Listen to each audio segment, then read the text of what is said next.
los que no conocen Puebla, sería bueno presentar como no incluí muchas fotografías en la presentación, a lo mejor presentar un poquito, compartir un poquito de, de imágenes sobre el crecimiento urbano. Entonces es muy rápido este videíto solamente para explicar un poquito del crecimiento de la ciudad. Este video no es mío, está en la red, en YouTube. Y bueno, Puebla es una ciudad, es un área metropolitana, de hecho son varios municipios integrados, en donde ahora que estaba escuchando la ponencia de Bogotá, pues también tenemos esa problema. Sí hay una delimitación de zona metropolitana, pero en realidad el área conurbada es más pequeña, ¿no? Son menos municipios conurbados y bueno, Puebla es fundada en 1531, tiene un área patrimonial, o de hecho tiene varias áreas patrimoniales, tiene, que corresponden a Puebla, Cholula, y pues les quería mostrar estas imágenes precisamente porque si han venido a Puebla hace 20 años, probablemente no reconozcan la ciudad si vuelven a venir, ¿no? Porque ha habido un crecimiento exponencial gigantesco en la periferia, una conurbación precisamente entre Puebla, Cholula, Cuautlancingo, varios municipios que están vecinos al municipio central que es Puebla, ¿no? Sobre todo mucha inversión en infraestructura, en obra pública, en obras un poco faraónicas. Muchos probablemente recordarán el gobierno que tuvimos entre el 2011 y 2017-18. Y bueno, aquí estas imágenes vemos un desarrollo que se llama Lomas de Angelópolis, gigantesco, casi 800 hectáreas, que contiene vivienda residencial, pero también zonas de servicios, vivienda vertical, oficinas. Este es otro desarrollo que es de un club de golf. Estas son imágenes de Cholula y bueno, del centro histórico. Y no quiero mostrar demasiado sobre el video, solamente para que se den una idea este es el centro histórico de la ciudad, ¿no? En general, la ciudad de Puebla era una ciudad muy horizontal y continúa siendo en la mayoría, pero ahora hay nuevas obras que como veíamos en el video, bueno, están llevándose a cabo sobre todo en algunos corredores, ¿no? Y bueno, no voy a pasar todo el video, solamente quería mostrar algunas imágenes como esta para que tengan una cierta referencia. Y bueno, yo les voy a hablar entonces del mercado inmobiliario como un campo estratégico de la financiarización. Y justamente creo que continúa muy bien con lo que ya estaba exponiendo Gonzalo, y desde otra perspectiva, ¿no? Desde la perspectiva más del sector privado, ¿no? De los que producen la ciudad.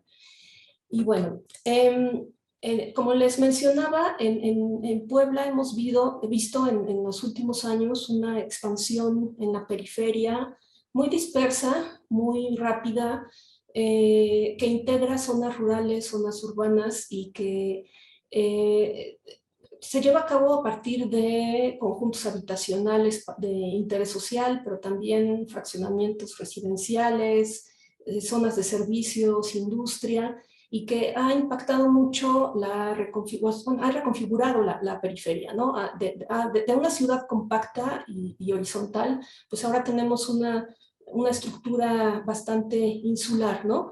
Pero tampoco se resume esta reestructuración en la periferia, sino que también las áreas centrales están siendo reestructuradas, ¿no? Hay ciertas actividades de redensificación, de reactivación económica, de localización de actividades y, bueno, creación de nuevas centralidades generadas por algunas, sobre todo centros comerciales, ¿no? Y bueno, esto ha tenido ciertos impactos, sobre todo negativos, ¿no? Y sobre todo, ya también se comentaba en la ponencia pasada, en términos de segregación, de fragmentación, en términos de movilidad, de diferencias, de polarización, ¿no? también en términos socioambientales, ¿no? De extracción de recursos, de insuficiencia de estos recursos, de contaminación, etc. Y vemos este tipo de producción del espacio, por un lado, conjuntos de vivienda social muy extensos, horizontales, producidos en masa, vivienda vertical media, residencial, edificios de oficina, fraccionamientos residenciales, servicios, etcétera, ¿no? Y nuevos objetos inmobiliarios que antes, en unos 10, 20 años, hace 10, 20 años no existían, ¿no? Pero además han estado cambiando a un ritmo, a una intensidad que cada vez es más rápido, o ha ido variando, pero cada vez ha sido más rápido, ¿no? Y que corresponde con ciertos factores y cambios estructurales, no nada más a nivel local. O sea, estas transformaciones no corresponden con cuestiones sociales, económicas, locales, sino que corresponden con transformaciones del capital y de políticas a nivel nacional y global. Y además, bueno, estos son mercados formales, pero conviven con mercados informales, ¿no? Y tenemos a su vez la creación de asentamientos irregulares, hay mucho crecimiento todavía informal, colonias, o aquí como lo llamamos asentamientos irregulares, que por un lado hay un déficit de vivienda para los sectores más pobres, y por otro lado un mercado de vivienda formal deshabitada, ¿no? O sea, un superávit, una superoferta de vivienda deshabitada en el sector formal, ¿no? Bueno, entonces desde la perspectiva con la que abordamos también es por medio de la producción del espacio, pero sobre todo a partir de la financiarización económica, ¿no? Y retomando sobre todo también la agencia, o sea, quiénes son los responsables de producir el espacio urbano. Entonces, retomamos algunos conceptos de la producción del espacio desde Lefebvre, de Harvey, y algunos conceptos que ya no voy a mencionar mucho porque ya se mencionaron en la ponencia anterior, como la formación de rentas del suelo. En el caso particular de Puebla, yo comencé en la tesis doctoral con el estudio de la producción de vivienda específicamente, pero en esta ponencia voy a abordar también algunos otros mercados muy rápidamente. Y entonces para la producción de vivienda se ha abordado en Latinoamérica desde perspectivas de formas de producción, o sea, cómo se produce la vivienda y a partir de esta cómo se dan estas relaciones de poder y cómo se dan las estrategias de los promotores o productores de la vivienda, ¿no? Nuevas visiones también de producción del espacio en Latinoamérica y en el mundo, bueno, desde la visión mercantilista o empresarialista de la gestión urbana, y lo que mencionaba de la financiarización, que ya se ha mencionado también en la ponencia anterior, pero que me gustaría enfatizar, que es este predominio de los activos financieros sobre la actividad manufacturera, o sea, cuáles son las motivaciones por las que hay actividad económica, ¿no? Es decir, si nos interesaba antes hacer un producto inmobiliario, como ejemplo una vivienda, a lo mejor antes a un promotor inmobiliario era por la renta del suelo, por el proceso de producción en sí, convertir, no sé, mano de obra, mercancía en una ganancia. En el proceso de financiarización ya se involucran activos financieros y ya no hay un interés en generar ganancias a partir de la manufactura, sino de la reinversión en más flujos financieros, ¿no? Y bueno, esto ha reorganizado las decisiones y las estrategias de las empresas, ha reorganizado la división del trabajo en el sector inmobiliario y ha cambiado las escalas de circulación del capital en los mercados de vivienda y de otros bienes raíces, ¿no? A su vez, este proceso de financiarización del espacio o de la urbanización financiarizada, que llaman algunos autores, tiene implicaciones espaciales Y bueno, aquí muestro algunos autores, no voy a ahondar mucho en el asunto, ¿no? Entonces, este proceso de producción del espacio se basa principalmente en cómo el capital inmobiliario, que antes era precisamente local o regional, invertía estos excesos de ganancias en el entorno construido, ¿no? Un capital fijo en bienes de duración duradero o en fondos de consumo, ¿no? Y esto era digamos, este era un segundo circuito de circulación de capital. Un tercer circuito de circulación de capital podía ser la tecnología, la ciencia, la administración y los gastos sociales, ¿no? En la financiarización hay un cuarto circuito de circulación de capital, que son los flujos financieros, es decir, como estas bolsas de valores, ¿no? El capital ficticio, digamos, ¿no? Que se reinvierte a su vez en otros flujos financieros y no en bienes digamos, reales en generación de bienes o pues sí, de satisfactores, ¿no? Bueno, en general, la diferencia del proceso de producción del espacio urbano con la producción de otros bienes, otras mercancías, es que requiere de una de un factor que otros bienes no lo requieren, que es el suelo, que tiene diferentes características, porque es inamovible, bueno, tiene otras características, además tiene una propiedad, genera rentas, etc. Entonces, el suelo es una característica muy importante que, a pesar del proceso de financiarización, sigue teniendo un proceso muy importante en la producción de los espacios construidos, ¿no?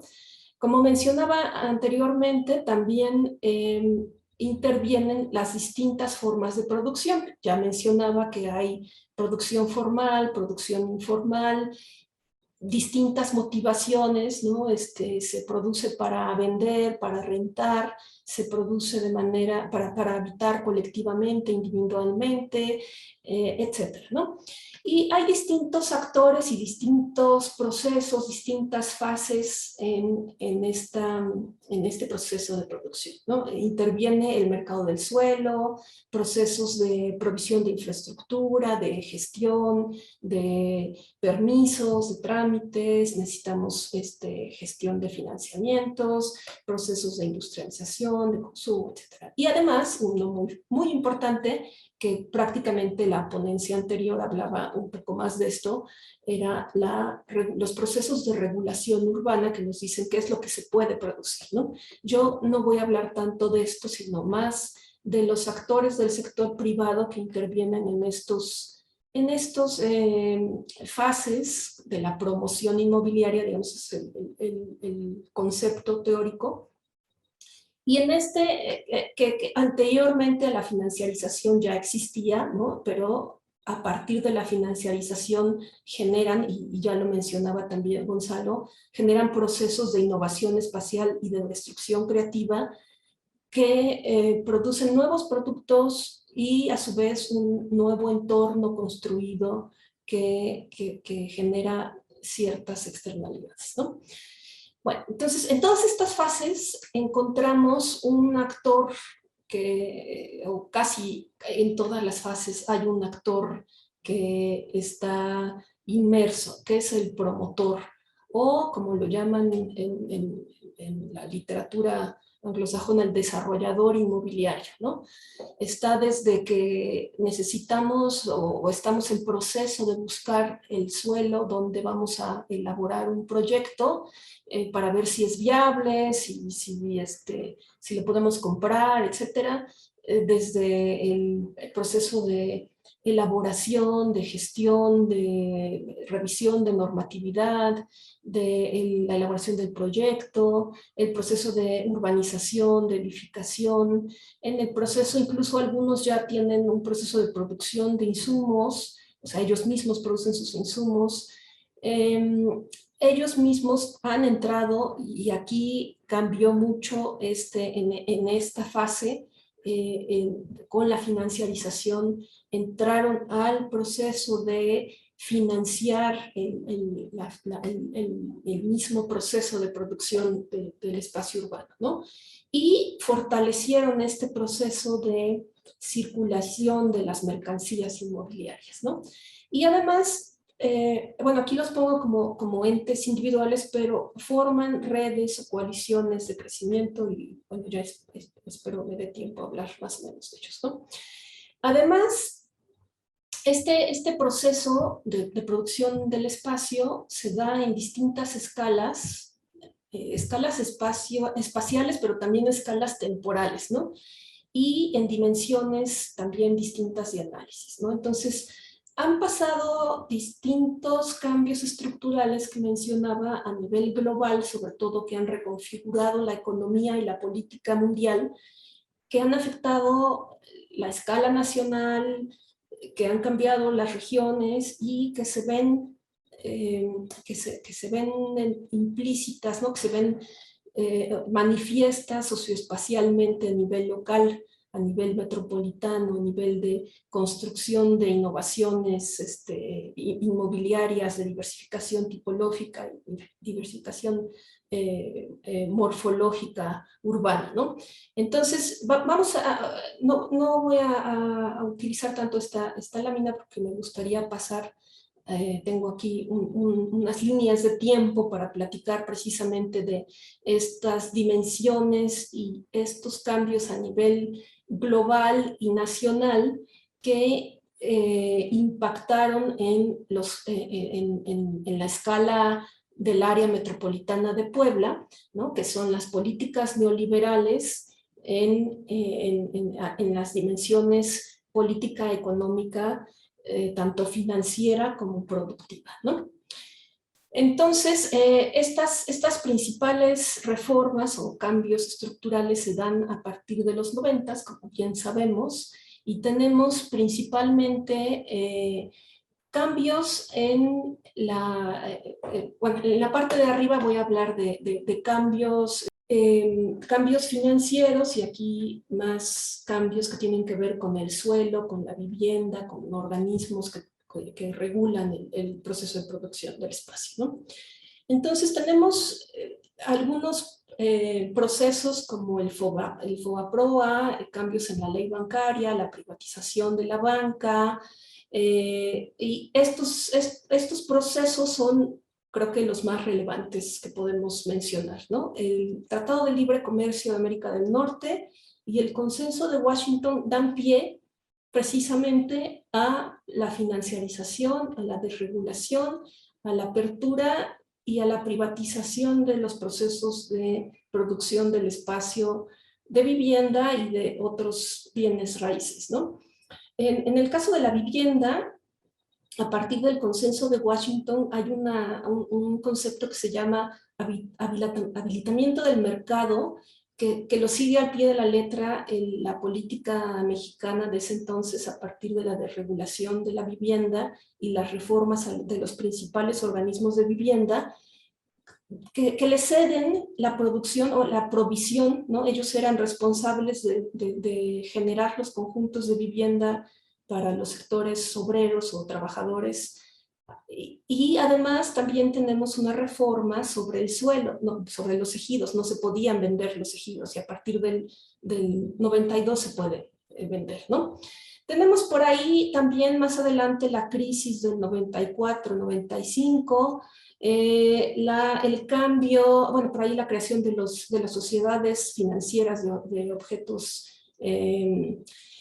los ofores de objetos limitados, los cambios en los sistemas de créditos a UDIs, los cambios en los sistemas de pensiones, de sumar los afores, en fin, para finales de esta década teníamos ya cifras históricas en producción de vivienda y una reorientación cuantitativa, ¿no? Cuando tenemos el cambio de gobierno con el presidente Fox, y la entrada del año 2000 es cuando realmente vemos un cambio espacial muy contundente, ¿no? Vemos una entrada de inversión extranjera y una transformación de los bancos, ¿no? Se adquieren los bancos nacionales por bancos extranjeros, por un lado, o sea, hay una reconversión financiera, pero también una reconversión de los organismos de vivienda, o sea, una nueva reconversión, porque ya se habían reconvertido,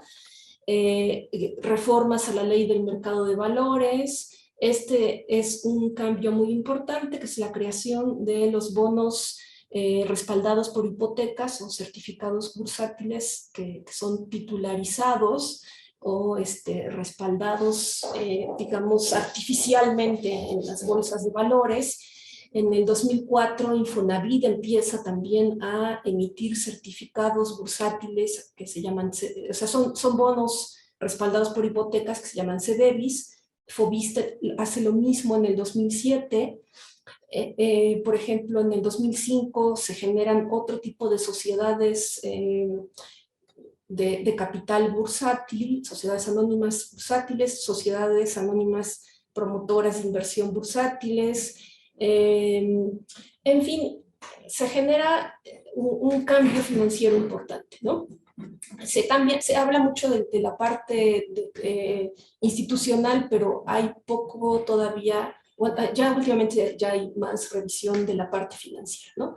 Llega la crisis en el 2008 a nivel mundial, que en México cae un poquito después, por ahí del 2013, y también con el cambio de gobierno con Peña Nieto y con la orientación de la nueva política del suelo.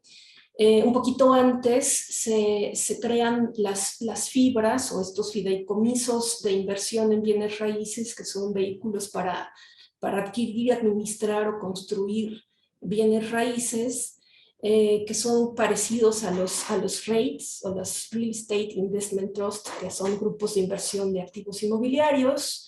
Se reorienta la política de suelo, se crean los polígonos de contención urbana. Entonces es cuando realmente las empresas de vivienda entran en crisis, ¿no? No fue tanto por la crisis financiera, sí los afectó, pero fue más por la nueva política de suelo y de vivienda, ¿no? Sigue habiendo más cambios, se generan más instrumentos financieros y bueno, ahora tenemos otras transformaciones y finalmente llega la crisis por el COVID, ¿no? Entonces, bueno, fui muy rápido y quiero hablar rápidamente de algunos mercados de vivienda y algunos mercados de otros bienes raíces.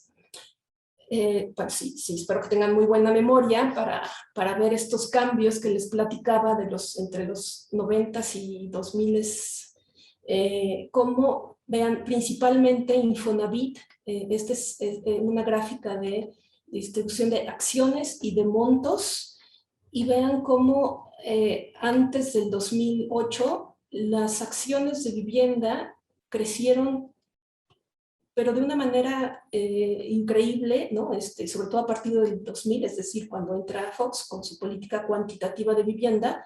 Y digo en acciones, no tanto en montos, o sea, eran muchas acciones, o sea, pocos montos, pero fíjense, después de la crisis del 2008, bajan estas acciones, ¿no? Los montos se mantienen. Esto, bueno, digamos que no bajan tanto, quiere decir que se reorientan a viviendas de un valor un poquito más alto, ¿no? Y las entidades financieras, o sea, bancos y demás, empiezan a crecer, ¿no? Entonces, quiere decir que empieza a construirse más, a financiarse más vivienda para sectores un poquito más altos. Y aquí, bueno, yo no veo muy bien porque me tapa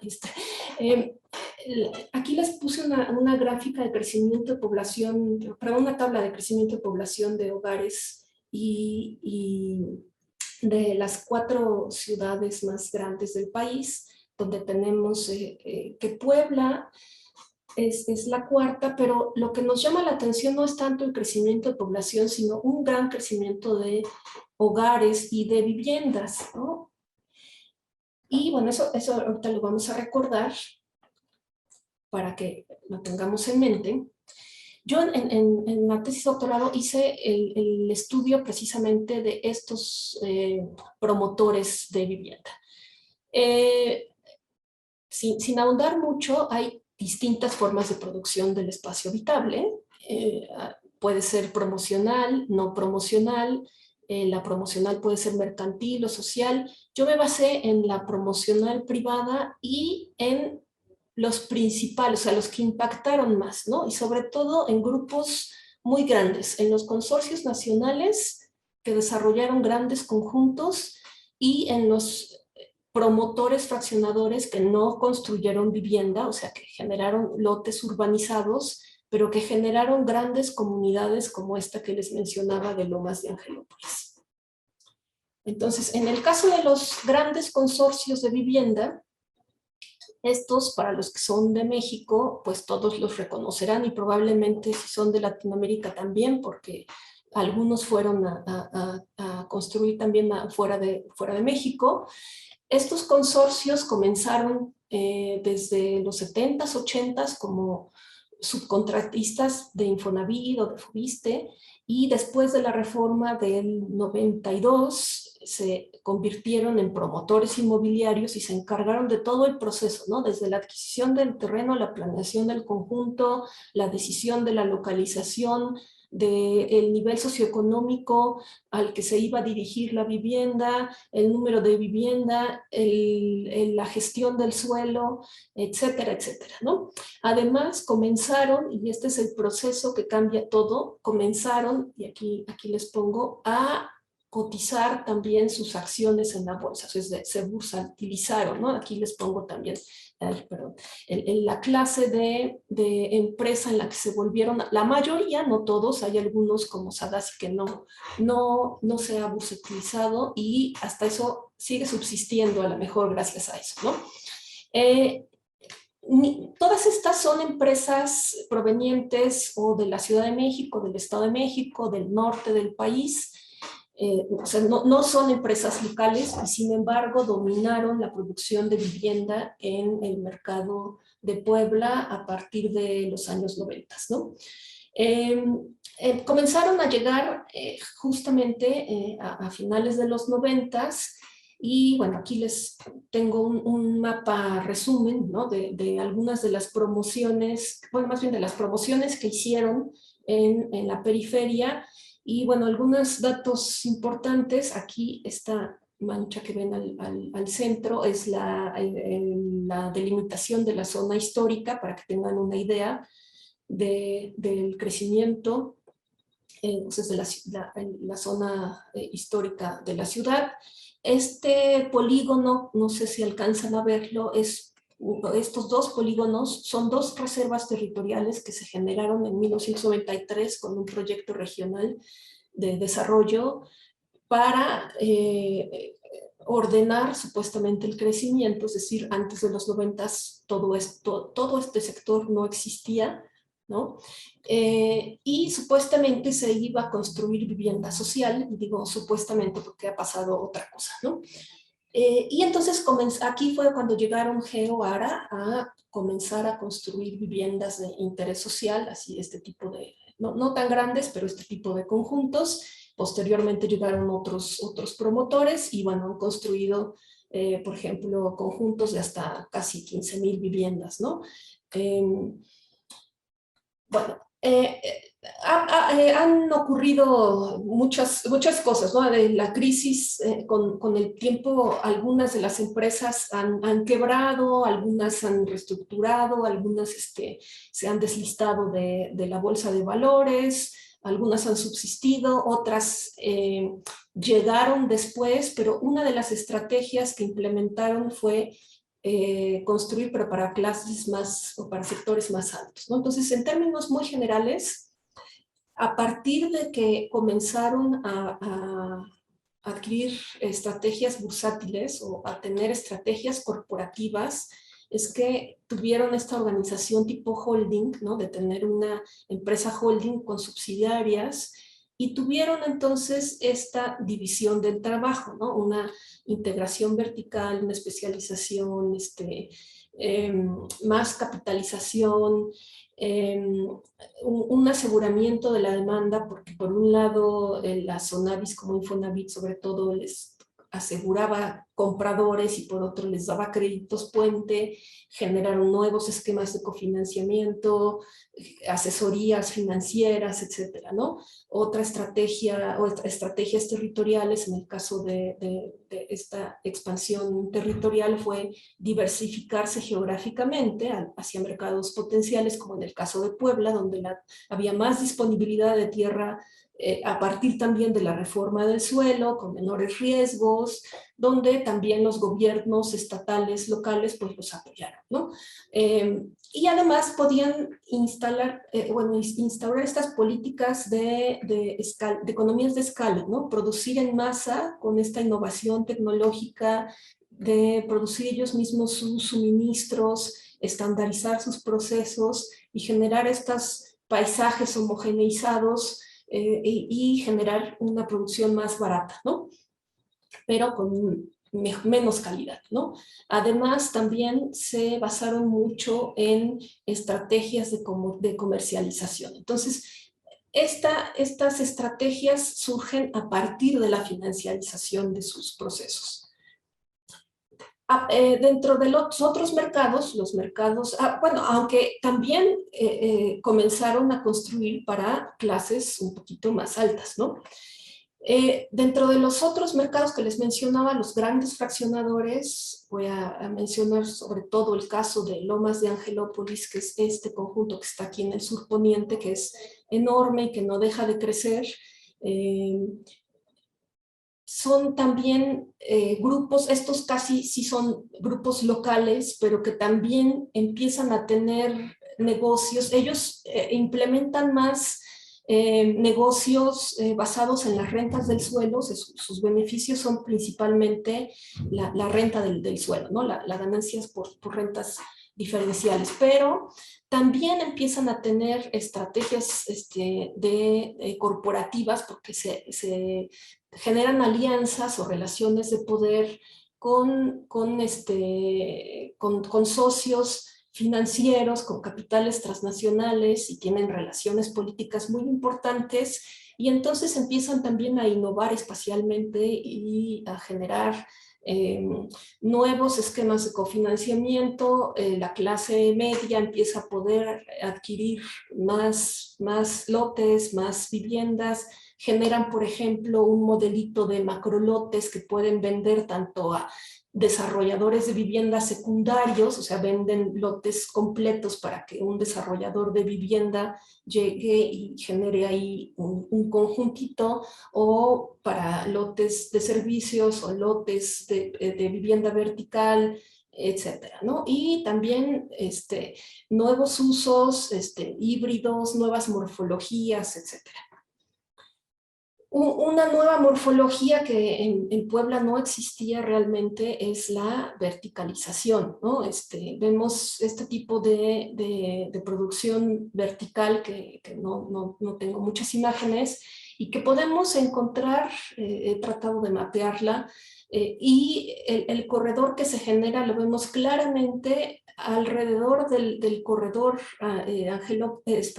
Atliscayos, Angelópolis y Lomas de Angelópolis, aunque también hacia otros sectores, ¿no? Y lo curioso, bueno, aquí me voy a brincar las cifras, es que entran desarrolladores que no son locales, que son grandes capitales también provenientes por lo general o de la Ciudad de México o del Estado de México, que tienen más o menos las mismas estrategias que no vale la pena mucho mencionar, pero bueno, aquí tienen estos desarrolladores, ¿no? Y bueno, generan una ciudad segregada, sectorizada, polarizada, con usos de suelo y valores de suelo muy diferenciados, con servicios muy diferenciados, equipamientos muy diferenciados, que tampoco voy a describir para que me dé tiempo de abordar los otros usos de suelo, ¿no? Y bueno, aquí otro de los efectos, este es un mapeo de la vivienda deshabitada por AGEP basado en el censo de población del 2020, y podemos ver claramente cómo tiene todo que ver con la producción tanto de conjuntos habitacionales generados por los grandes consorcios como por los grandes conjuntos, los grandes fraccionadores, ¿no? Entonces vemos los mayores porcentajes en estas dos tipologías, ¿no? Bueno, ¿y qué pasa con los otros mercados inmobiliarios? ¿Qué ha pasado con los otros mecanismos de financiarización? Bueno, hablaba yo de las fibras, de los APIs, las empresas bursátiles. Bueno, han entrado principalmente en los bienes raíces industriales, comerciales, de oficinas, mixtos, etcétera. Y bueno, han adquirido, ya sea que adquieran o construyan o administren distintos inmuebles que ya existían. Bueno, aquí algunos ejemplos. En el caso de la industria, sobre todo a través de fibras que están adquiriendo ya suelo o naves industriales que están rentando. Entonces, el suelo que de por sí, bueno, grandes capitales transnacionales ahora están administrando lo que está sucediendo con la industria en Puebla, ¿no? No voy a dar tampoco muchos datos. ¿Qué pasa con los hoteles? Las fibras, muchas de ellas están operando los hoteles, pero no solamente las fibras, sino que los mismos hoteles se están bursatilizando. Entonces estos grandes grupos operan en la Bolsa Mexicana de Valores o en otras bolsas de valores internacionales y están prácticamente monopolizando grandes, no grandes, pero sectores específicos de la ciudad. Todos estos hoteles que puse aquí son producidos con con capitales bursátiles, ¿no? Y bueno, otros puntitos que se ven por ahí son capitales locales. También lo mismo sucede con el mercado de oficinas, las fibras o las APIs o las sociedades bursátiles están comprando o están administrando o están construyendo torres de oficinas en los mismos corredores, los mismos sectores espaciales, y entonces están también no monopolizando, pero sí creando un oligopolio de precios y de funcionamiento del espacio, ¿no? Entonces, todo este sector, Angelópolis, Zabaleta, Recta, es ya prácticamente de oficinas y de servicios. Y es muy nuevo, esto es muy reciente, ¿no? Todavía los hoteles y la industria tienen más años, pero las oficinas son muy recientes. Lo que pasa con los centros comerciales, y bueno, esto lo reconocerán porque también sucede en la Ciudad de México, en otras ciudades, ¿no? Bueno, todo esto sucede en otras ciudades, ¿no? Pero aquí algunos de los principales capitales que están operando en Puebla, no sé, hasta antes de los 90s creo que había 3 centros comerciales, ¿no? O sea, era realmente un pueblo chiquito aquí, Puebla, hasta los 90s, en que se genera precisamente en la zona de Angelópolis, el centro comercial Angelópolis, con el grupo de Sordo Madaleno, que es un capital que cotiza en la bolsa. Y han entrado también capitales como Planigrupo, que es una sociedad bursátil, el Puerto de Liverpool y Galerías, que es otra sociedad bursátil, Hixa y Fibras, ¿no? Como FibraShop, Fibradanos, a construir otro tipo de centros comerciales que también son innovaciones espaciales, por ejemplo, el de Explanada o el de Parque Puebla, que no había, ¿no? Que son, por ejemplo, Explanada conjuntos con un centro de espectáculos o con complejos con cines, y que van modificando nuestros hábitos de consumo y nuestras formas de vivir la ciudad pero además apropiándose de capitales muy importantes, ¿no? O sea, simplemente aquí les puse un ejemplo de cuánto ganan solamente de estacionamientos al año, ¿no? O sea, casi 500 millones al año. Y que además, por ejemplo, con la pandemia, tuvieron que cerrar todos los centros comerciales al menos entre marzo y junio y no dejaron de cobrar rentas ni una semana, ni un mes, ¿no? Y bueno, que también van generando sectores espaciales, otra vez aquí el sector de Angelópolis, y lo que les decía, nuevas centralidades, pero sobre todo aquí sí, en el caso de los centros comerciales, nuevas prácticas socioespaciales, ¿no? Una ciudad muy fragmentada, muy desarticulada, con nuevos hábitos y muchos cambios en la forma de pensar incluso de la gente, ¿no? Y bueno, hay todavía o sea, se espera que crezcan más estos mercados, tanto hay un proceso de expansión de vivienda vertical, de oficinas, de industria, de centros comerciales. Ya hay una sobreoferta de vivienda social y de vivienda media y residencial, y hay un ciclo en el proceso inmobiliario en el que todavía no entramos, que podríamos entrar, pero todavía falta, ¿no? No me atrevería a decir ni cuándo ni cómo, pero podríamos ir hacia allá, ¿no? Y bueno, algunas reflexiones para no extenderme muchísimo más, pues es que podemos ver claramente cómo el capital inmobiliario, y no hablé mucho aquí precisamente y bueno, ahora que creo que me fui muy rápido, puedo hablar un poquito de que Puebla el área metropolitana de Puebla es un espacio que tiene eh, una división administrativa difícil, porque tiene un municipio central grande, que es el municipio de Puebla, y tiene municipios satélite más o menos, bueno, regulares y otros más pequeños, ¿no? Como San Andrés Cholula, San Pedro Cholula, Amozoc, Tlancingo, Coyucan, Coronango, Huejotzingo, etcétera, ¿no? Entonces, cada municipio genera sus propios planes de desarrollo urbano, y cada municipio en estos planes de desarrollo urbano genera sus propias coeficientes de edificabilidad, de uso del suelo, de compatibilidades, etcétera, ¿no? Entonces, en esta zona Angelópolis, por ejemplo, ha habido un conflicto entre Puebla y San Andrés Cholula, pero por ejemplo también en la zona de Lomas de Angelópolis ahora hay un conflicto entre San Andrés y Ocoyucan por la extracción de las plusvalías, ¿no?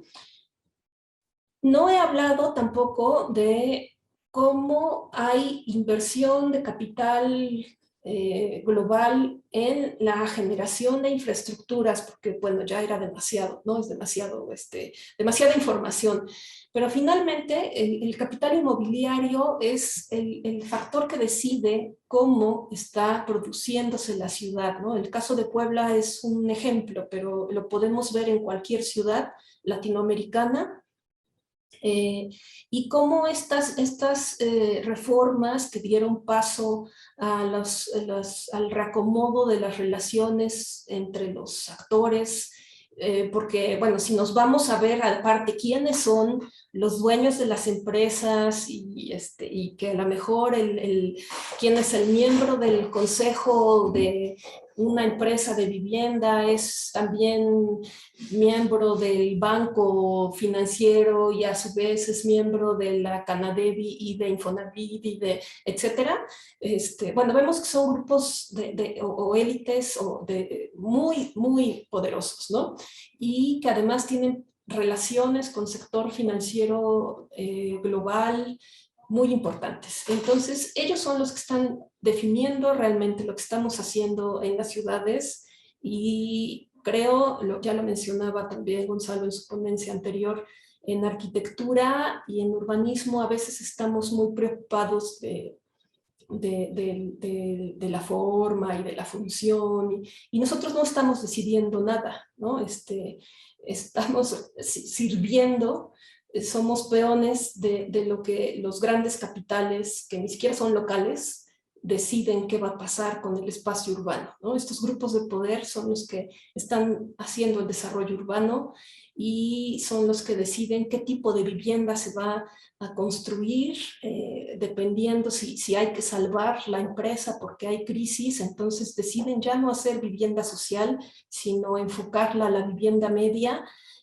Si ven que en teoría la demanda prefiere vivienda, eh, no sé, algún modelito, por ejemplo el tipo loft, que aquí no existía, pues insertan una nueva tipología en el imaginario colectivo de la gente para que compre vivienda tipo loft o vivienda townhouse o departamentos con amenidades, ¿no? Entonces están haciendo una manipulación ideológica hacia la demanda, ¿no? Además, nos están proveyendo a la población que tiene acceso a los créditos, ¿no? De cofinanciamientos a los que podemos acceder, pero a lo mejor de una manera riesgosa, ¿no? Y por eso se dan luego las burbujas inmobiliarias.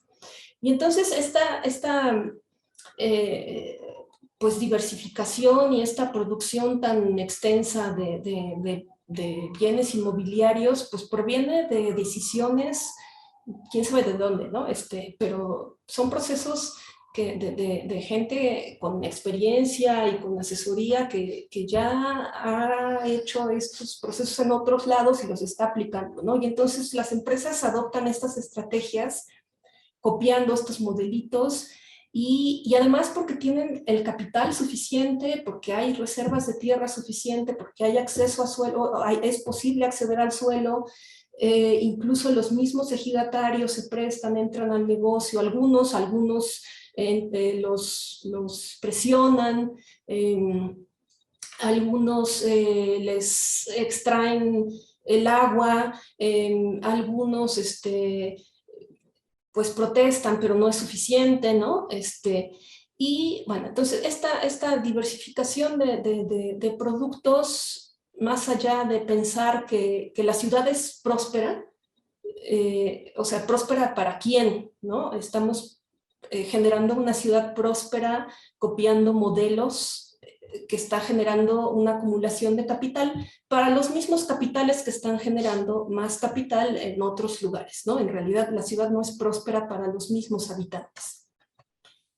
Y bueno, esta urbanización financiarizada es una nueva geografía de la exclusión. En Puebla, repito, vemos estos fenómenos que podemos observar en otras ciudades latinoamericanas, donde además esta transformación también responde a que la economía se ha ido transformando más hacia los servicios. Vemos nuevos objetos urbanos, tenemos antes, pues hace 20 años no nos la pasábamos en el centro comercial, bueno, ahora nos la pasamos en el centro comercial, ¿no?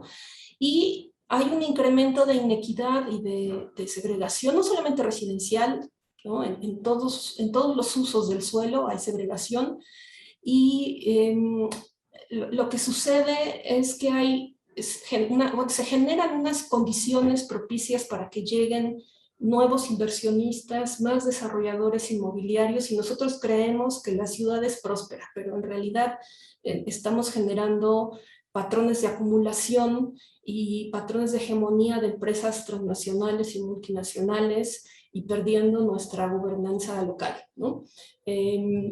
Estamos generando fragmentos desiguales, estamos generando una saturación del mercado, excesos de oferta, vivienda deshabitada, por otro lado, déficit de vivienda para el sector de población que no tiene accesos a créditos, en fin, ya estábamos al borde de la crisis antes, pero ahora con el COVID estamos, creo que todavía un poquito en el momento de replantear qué estamos haciendo y creo que es momento de pensar sí en innovaciones inmobiliarias, pero por ejemplo para vivienda en renta, porque aquí en Puebla no hay tanto mercado de vivienda en renta, hay necesidad de hacer vivienda social y el reto principal, creo yo, ya para terminar, es equilibrar esta contradicción entre la acción del Estado, que tiene que regular el desarrollo urbano, y la acción de los agentes privados, porque no quiero decir con esta exposición que los agentes privados son como los malos de la película, ¿no? Porque no es así.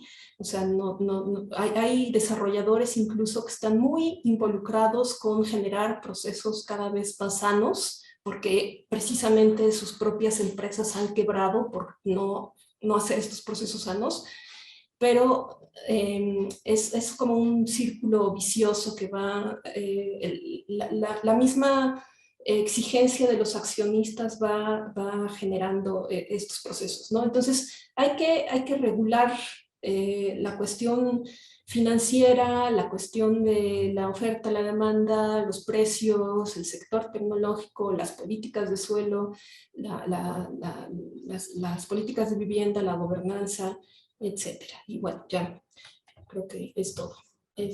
Muchas gracias. Bien, Lorena, un trabajo muy amplio, un estudio muy acucioso sobre todo el sector inmobiliario de Puebla, muy bien estructurado y bueno, arroja mucha luz sobre lo que de alguna manera todo el mundo percibe, pero creo que la virtud de tu trabajo es que lo pone en evidencia, ¿no?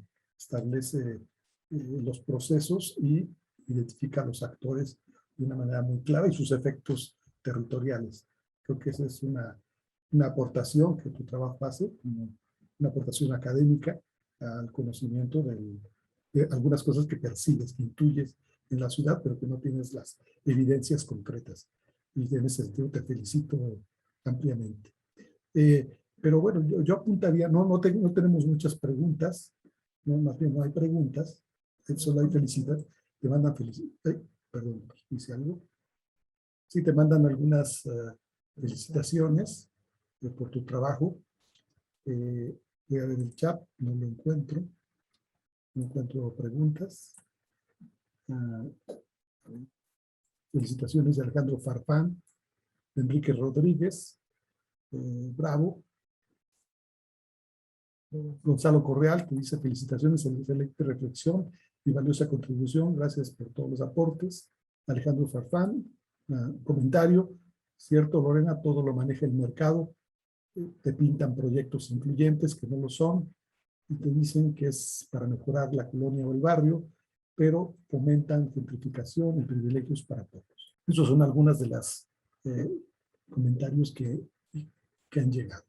No sé, aquí me aparece otro mensaje de Andrea Amador. No sé si sea algún problema técnico nuevamente en la transmisión o si quisiera hacer una intervención. No, felicitar a la doctora únicamente con mi mensaje, doctor. Muy buena investigación y el resultado que ella nos presenta creo que nos da un panorama muy amplio de la situación actual que se vive en nuestro país en materia inmobiliaria. Felicitaciones, doctor. Sí, efectivamente, Lorena, coincido contigo, como haré un comentario, de que realmente en tu trabajo se muestra con claridad cómo el capital inmobiliario va estableciendo patrones de ocupación del territorio y definiendo de alguna manera un modelo de ordenación territorial a esta escala metropolitana de Puebla que tiene, pues para mí tiene una lectura muy clara de cómo están viendo la estructuración territorial en función de sus intereses y del negocio inmobiliario. Y como tú bien señalas, a veces la sociedad, las autoridades y a veces incluso los técnicos, los urbanistas, planificadores, no hacemos esa lectura de una manera correcta y planteamos a veces ideas o visiones idealizadas que van en contra de esta realidad apabullante que es cómo funciona el capital en este sector, fundamentalmente el capital formal inmobiliario. Y ellos son determinantes. Yo que he estudiado ciudades mexicanas, entre ellas Puebla, a nivel no tan detallado como tú, sino más general, más estructural, también, entre otras varias ciudades del país, diría que falta el siguiente componente del capital que también ordena nuestras ciudades de una manera apabullante, es lo que Hernando de Soto llamaba el mercado informal, una forma diferente del capitalismo, porque también tiene su lógica capitalista la forma de producción del espacio informal. después de la urbanización popular. Y en el caso de Puebla, como en muchas ciudades mexicanas, la expansión urbana, principalmente hacia la periferia, de forma fragmentada y en condiciones francamente muy precarias y de una complejidad para darle una lógica territorial, pues tiene esta lógica también del capitalismo, pero muy especial, muy diferente a la del sector formal. Y en el caso de nuestras ciudades representa pues más de la mitad del espacio urbano que se está produciendo, que se complementa con esta otra mitad de lo que tú nos presentas.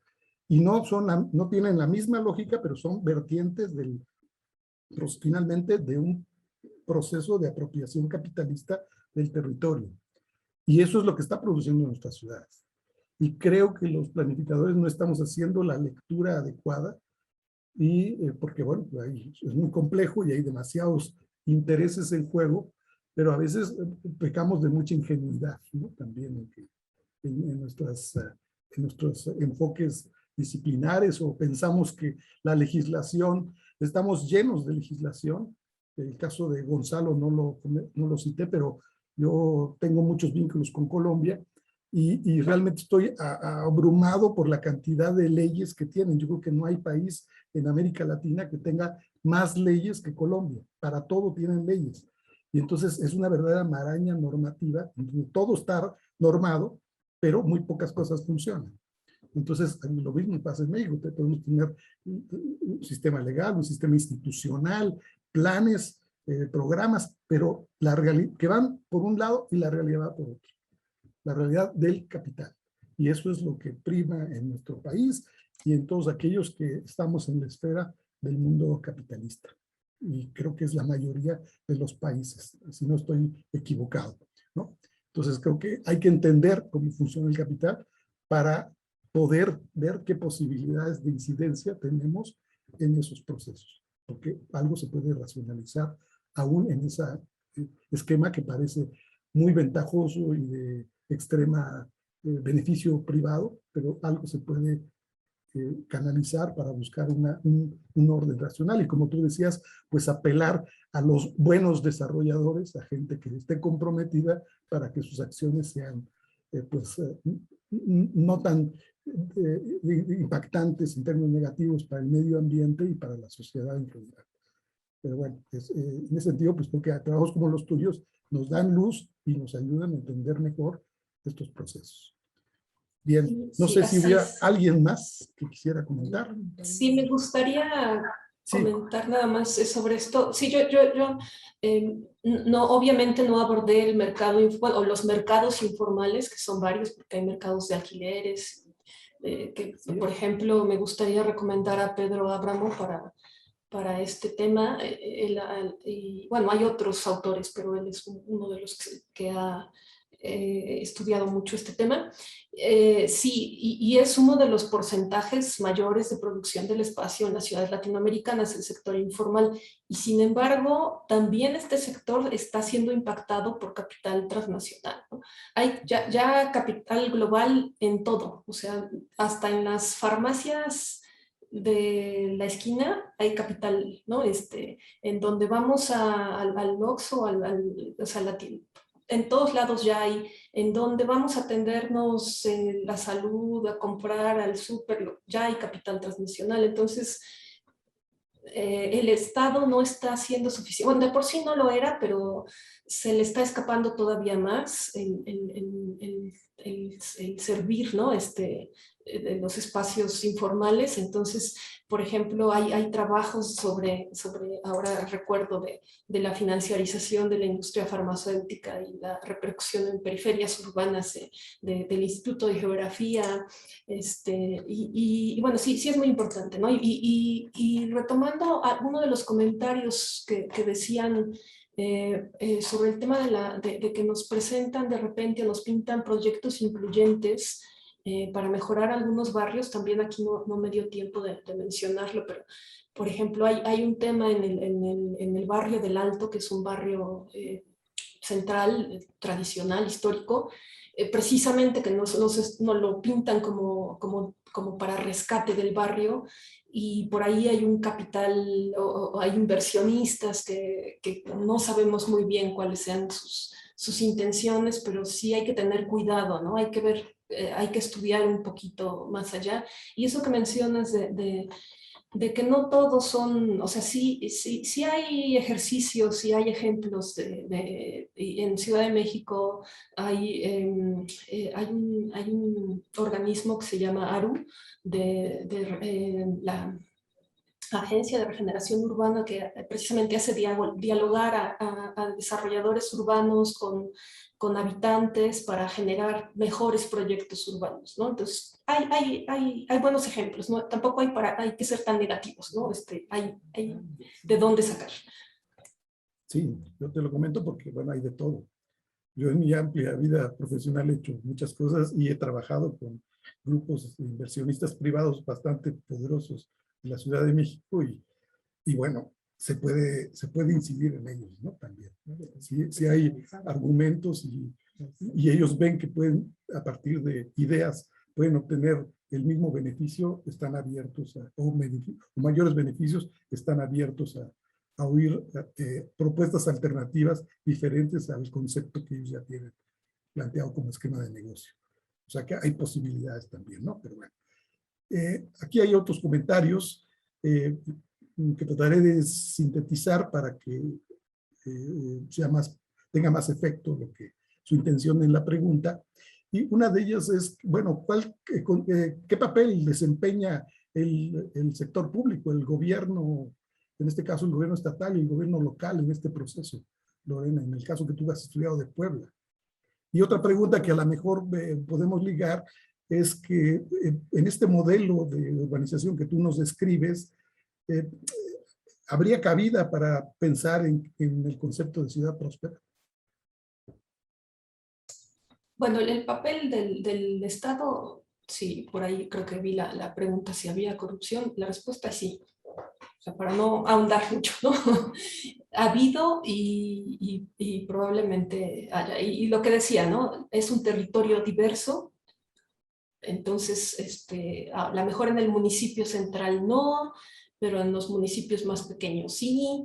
Entonces, a lo mejor la normativa en el municipio central es un poco más estricta, pero en los municipios más pequeños es más laxa. O sea, sí hay, en los municipios hay un proceso de corrupción, en el Estado hay un proceso de corrupción. Se ha tratado de subsanar, también eso hay que reconocerlo, ¿no? Pero también los cambios de gobierno y lo que duran los periodos de gobierno no ayudan mucho, ¿no? Apenas se decretó el plan de desarrollo urbano del municipio de San Andrés Cholula, que es el municipio con el suelo con mayor plusvalía en el área metropolitana ahora, y se tuvo que frenar porque la población reclamó, porque supuestamente hubo un proceso de participación social que no hubo, y se tuvo que frenar, afortunadamente, y entonces está en proceso de rehacerse el plan de desarrollo, ¿no? Entonces creo que es muy importante aquí retomar también el papel de la sociedad, ¿no? No solamente el Estado, sino también la sociedad tiene que estar pendiente y reclamó porque había algunas propuestas de abrir vialidades de 40 metros en pueblos pequeñitos y posibilidades de construir torres de 40 niveles, entonces reclamaron obviamente, ¿no? Y la otra era...